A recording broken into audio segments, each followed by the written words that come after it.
guys, welcome back to We Watch Movie. I'm Mike. I'm Jay. And this is another Patreon review for Stephen Moore. To reach that upper level, your mind, body, and heart must be one. It's a sacrifice.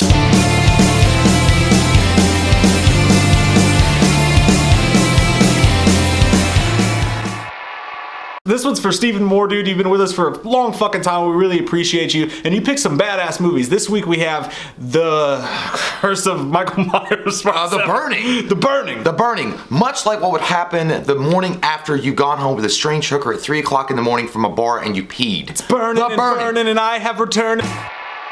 So The Burning. Now this is really weird because it was written by...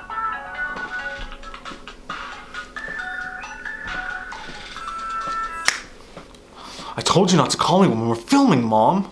Sure enough. What do you want, you winch? Yeah, we're just turned on the camera. I'm on camera right now. Wow, yeah. So The Burning, this is really weird. It's really fucked up. But Harvey Weinstein wrote this. This is one of the films that started his career. And if you all know the whole Harvey Weinstein, he's the most morally perfect man I've ever seen. In this movie, it's very strange that happened to be the movie that broke him into filmmaking or being a producer because, and like I said, he wrote it, because there's a whole lot of pushy guys trying to get camp ladies to have the sexes. Yeah, and they're like really hardcore about it too. Like, come on, you know you want it. You know you want me to give it to you. You promised, April. And then she was like, I'm not feeling good. Get the fuck out of my face. Shit. That one dude was so fucking creepy, man. There's this one guy that's like got blonde hair and he's like a big dude. He is so pushy. Glazer. He looks like Dennis Leary had sex with Woody Harrelson and fucking had sex with Mark Wahlberg on the side. He looked like if Triple H had ever got a wrestling career. Oh. It's straight up Friday the 13th ripoff, but that is in question because Tom Savini said this, and I don't know if he's just going off for what Harvey Weinstein said, but Harvey Weinstein said that he wrote this long before Friday the 13th actually came out. So I don't know if that's true or not. That's conjecture. Who gives a shit? It's not, we will not be accepted in Judge Judy's court. There's a lot of Judge Judy's court going on. God dang bad NASCAR. So basically the idea of the whole movie is that there's a caretaker, the very beginning of the movie, all these kids are gathered around whispering, talking about G.I. Joe underwear or whatever they do at camps. And then they're like, we're gonna get back at fucking Cropsy, the piece of shit. We're gonna make this prank and he's gonna whatever. So they take a burning skull from the collection of Anton LaVey's. Jason's mom. It was Anton LaVey's book holder. And they place it in the caretaker's room because apparently the caretaker Cropsy is a really big asshole or whatever to all the kids at the camp. Wake him up, and then he somehow reacts very badly, probably like Steven Spielberg reacted when he saw the reviews coming in for Indiana Jones and the Kingdom of the Crystal Skull. He's like, oh shit! Knocks it on his bed, burns alive, goes to a hospital ward, which by the way, the hospital is the most unprofessional staff I've ever seen in my life. I like that guy. Yeah, but it was hilarious. But it was like, I don't really think that's gonna work. It's like this motherfucker's burned beyond anything I've ever seen. I would rather be dead when he's going to the burn unit. But anyway, so what happens is Cropsy gets burned alive. Like it goes bad. The praying. 5 years go by. He is released, psychologically damaged beyond fucking belief, and burned head to toe with the desire to dance. No, but burned head to toe. Loose. Yeah. And the first thing he does as he's released from the hospital, go get a hooker because it's been 5 years. I gotta get my dick wet. I was gonna put my dick up in it.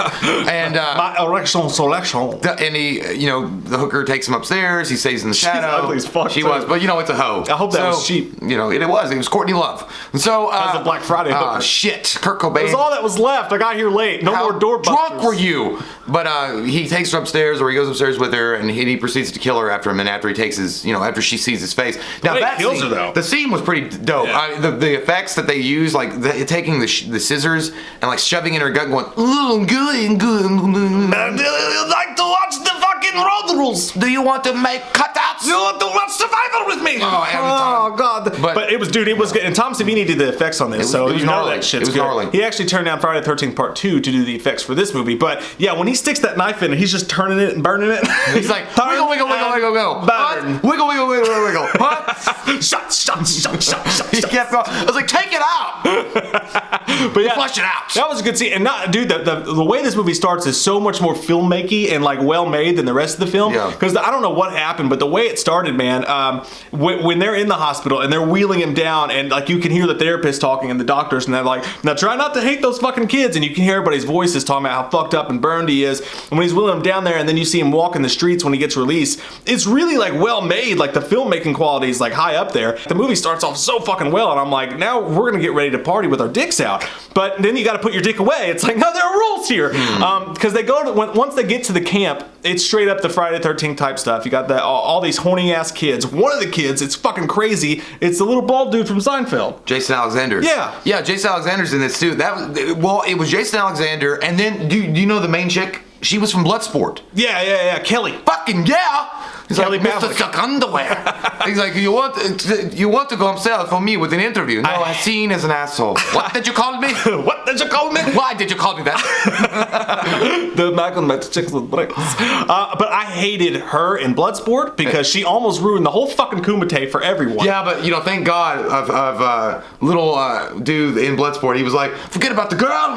Forget about Ray Jackson. Protect your nuts, guys.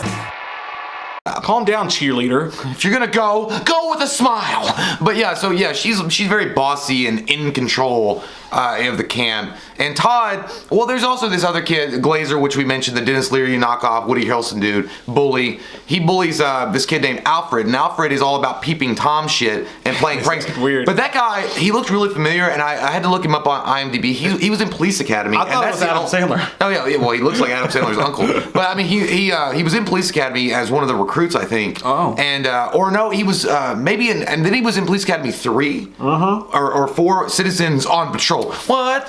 Fucking fascinating. Yeah, it was great. It was so good. But was he Mahoney? No, Mahoney was Steve Guttenberg. Rules. Stupid fuck. Mahoney rules. But he was a peeping Tom, and he's bullied or whatever. And Todd, which is the boys counselor, is like, I know what it's like to be bullied. I was like, no, you don't. You look like an all-American fucking Abercrombie. But every time that guy talked, I gotta admit, every time he talked, every time he was in like the scene and he was talking about what we're gonna do, I felt like, I don't know, G.I. Joe. Like he just had like this thing about him. And I'm like, you could have been a young Captain America. He looked like he wanted to be MacGyver's replacement. That's exactly what he fucking looked like. He was just so you Ronnie Paper pure. And for spoiler alert for people, but I knew as soon as he fucking started talking to that kid about being bullied, I was like, oh, you're one of the ones that set Cropsey on fire. Which, by the way, Cropsey's a tale that goes back a while. There's a whole documentary about that and shit, which this movie isn't mentioning, but the Cropsey killer. That's an old campfire tale that's been around for a long ass time. But yeah, no, dude, Jason Alexander though, I really liked his character in this. Like he's completely opposite of the dude in Seinfeld. Yeah, completely opposite. And he's the guy that can get you condoms even though they're not lubricated like you asked for. But he's the guy that can get you weed or whatever it is you want on the camp. And he's like the cool kid. But he was probably my favorite character of the whole thing. He was great. Yeah. Like I was like, I want to see young Jason Alexander do more shit. Despite this movie having a lot of cheesy, corny elements into it, I found it pretty enjoyable just because the acting was pretty decent. Like I didn't mind the acting, and they had a lot of good casts. I mean, a lot of these characters were played by actors that knew how to fucking lay it down, and Jason Alexander being one of them. Yeah. The girl from Bloodsport, I can't remember her name, and the guy from the Police Academy series. So they weren't like, Brad Pitt level Academy Award, but they were still good enough to get you in the story. And as far as the way it goes is that Cropsey, after he kills this hooker, the idea is that he's going to go and revisit the camp. I mean, again, you can see this plot coming from a mile away. He's going to go revisit the camp and enact his vengeance on all the counselors or kids or whatever. And that's essentially what happens. And he does it with shears, these big shears. Which Clip my hedges, bitch! It's a great murder weapon of choice, and I really liked it. And it's funny because the director got so mad because nobody could lift the shears to make the kills look real. So a lot of the kills are actually done by the director of the movie. But when they show up at the camp, it's kind of cool because they're playing baseball, and I like Bobby's character. He comes up, and I think a lot of these people are from New York, so there's a lot of Bobby was. There's a cool attitude around a lot of these kids, minus the rapey guys, which Bobby was one of the rapey kids. But he walks up and he's looking at this girl, and she's bent over, and he walks up to Jason Alexander. He's like, "You see that?" He was like, "I want that." He was like, "You don't have to gift wrap it." He's like, "You don't have to send it from Amazon." He's like, he didn't say that, but he was like, "I want it." And then Jason Alexander's like, "Okay, Mr. Smooth." In 1981, it was so different though, because he wrapped his arm around. He's like, "I'm gonna put my dick in that." Like, God, stop! Get off me! What are you doing? Way too much. Be cooler. points off for all the fucking like. I guess I don't know if in the 70s, 80s it was that way. This is 1981. I don't know if it was just that way, Probably. but points off for all the forceful fucking. The dudes in this are so rapey, as we mentioned. It's weird that it's very. It did not age well with the Harvey Weinstein situation. No, it didn't really work out. But, either way, it does follow the same path and vein of all the Friday the 13th films as far as, like, they eventually separate themselves from the main camp and they go down the river to have, like, a kumbaya moment. And that's where Cropsey starts really striking. Great setting, by the way, because they take their fucking canoes and they go off to this little fucking island where you can only get there by canoe. And then when Cropsey shows up and finally starts killing people. Those scenes were badass though. Like when he jumps out of there like fucking Delta Force and Chuck Norris is like, yes! The raft is full, coming up on one of the lost canoes, and he jumps out of that shit like Bruce Lee and fucking chops shit up. And Edward Scissorhands everybody with his shears. It's fucking garden shears. I mean, it's a deadly weapon. It's a good weapon against hedges that are overgrown. But I mean, never did I think that was going to be something used. But I love the weapon. There were two scenes. You don't like it? I mean, there's so many better weapons. I mean, there's machete, there's bow and arrows, there's like fucking, I don't know, there's a goddamn made for a great movie poster. Chain ball thing. Everybody sees. This movie has great art. I would just be like, if I saw a movie poster with like a fucking like shears, I'd be like, clip my lawn. I don't know. Okay, so anyway, he jumps out of the boat or the canoe, and the two scenes I like the best in that one, because he slaughters them all,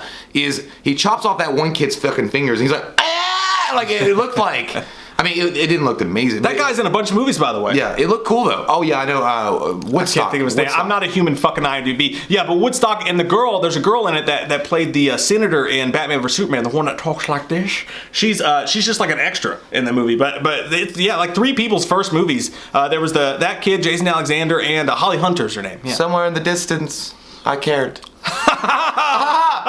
But no, I hope you get in a car wreck on your way home. I hope you get chlamydia. So what I was going to say is the other scene that happens right after he gets, his 3 fingers sliced off is, I don't know why I thought it was a cooler scene. Like, I mean, he does a lot of cool things, but he slices this one girl right across her fucking temple and you see it slit open. Oh, it's good. And I was like, wow! I like some Skittles. That's that Savini sandwich. They look good though. I mean, that, like, again, if anything is running for this film, like badass, is the fact that the effects are done really, really well, and it looks really good. Yeah, but after the raft scene, there's a couple more cool kills. I think that fucking garden hedges are a great tool for kills, and he kills a couple more people. There's a whole lot more like just like nothingness that happens. Where the movie really hits a fucking halt is after the killings start, and you're like, okay, here we go, fucking strap in, Jim. You're ready for it. You're fucking ready for it, and then nothing happens for a long fucking time. It gets to this point in the movie where he's chasing the weird kid, which I guess the kid was supposed to be red herring. I guess that's why he was so creepy and always hanging around. But they get to this point and he's chasing the weird kid around, and it seems like he chases him around for 7 fucking years. Like, seriously, my kids have graduated high school by the time this guy shows up, and they have a great moment where the kid's standing on a rock, where he's leaned up against a rock, and Cropsey's behind him and the shears, and I'm like, oh, drop it, drop it like it's hot. Drop it like it's hot. The thing that they did in American Psycho when he drops the chainsaw, he's like, ah! Oh yeah. Do that, but he didn't, and then you watch him just run around rocks for 20 fucking minutes, and the camera's so close to their face, you can't even tell where they are, so there's no suspense. Just bad camera work on that part. But when it finally comes to a head and they find him and they end up in this mine shaft or whatever, Cropsey, for the first time you see his face, like the last 6 minutes of the movie, and he's like, he's got that ooey gooey and fucking like he looks like the fucking fish guy from Futurama. The guy that's like, he kind of looks like, yeah, he does, scientist, or he looks like a Cinnabite or something. Like his face is all folded over and he's kind of fucked up looking, and I'm like, looks cool though. Yeah, I was like, Crimson Salve. Now originally they had him in the movie. It's never gonna heal if you don't stop picking. They had him in the movie more originally, but the director decided to take him out because he didn't want to show him too much. Probably a good idea because it does look kind of weird, but the practical effects are great. The kills are great. The gore is great. Tom Savini, I don't think that we will ever truly appreciate Savini as much as we should, because he took movies that otherwise would have been forgotten, just whatever movies. And I'm not saying this one would have been, but the gore that he adds to them and the special that he brings to the kills just make a world of difference in horror. The entire genre of horror would not have been the same without Tom Savini. Yeah, and he has abs at like 78 years old. It's fucking weird. He is amazing, but I don't think, despite everything he's done and as much that he has contributed to the genre of horror with his effects and what he's done over the years, even his directing, with I think he directed Night of the Living Dead. The remake, The yeah. remake, yeah. The remake, yeah. It will never, ever, ever top, ever, the greatest performance an American has ever done in their life. Talking about Dick Gunn? Sex Machine.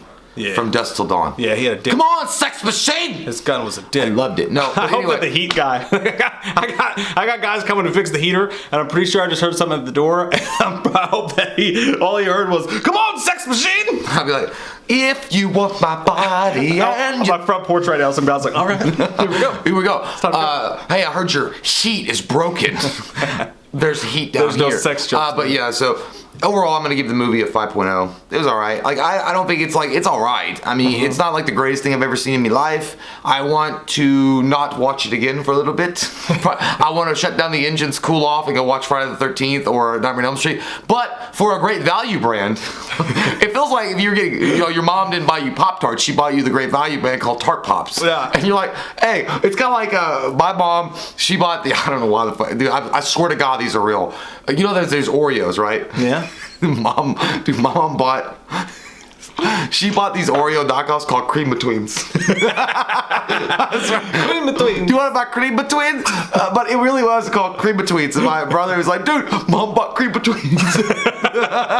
Yes. But that's what it's like. It's like eating a generic knockoff candy or something, or a breakfast treat. little But it's bit. still fun. It's not the same. I give it a 6. I give it a 6, even though because like you said, the actors and the camp counselors were all like they all had like heightened personalities. I'll say Yeah. that like every single one of them was actually kind of interesting to watch what they're gonna do or Cream say Betweens. next. There's Cream Betweens.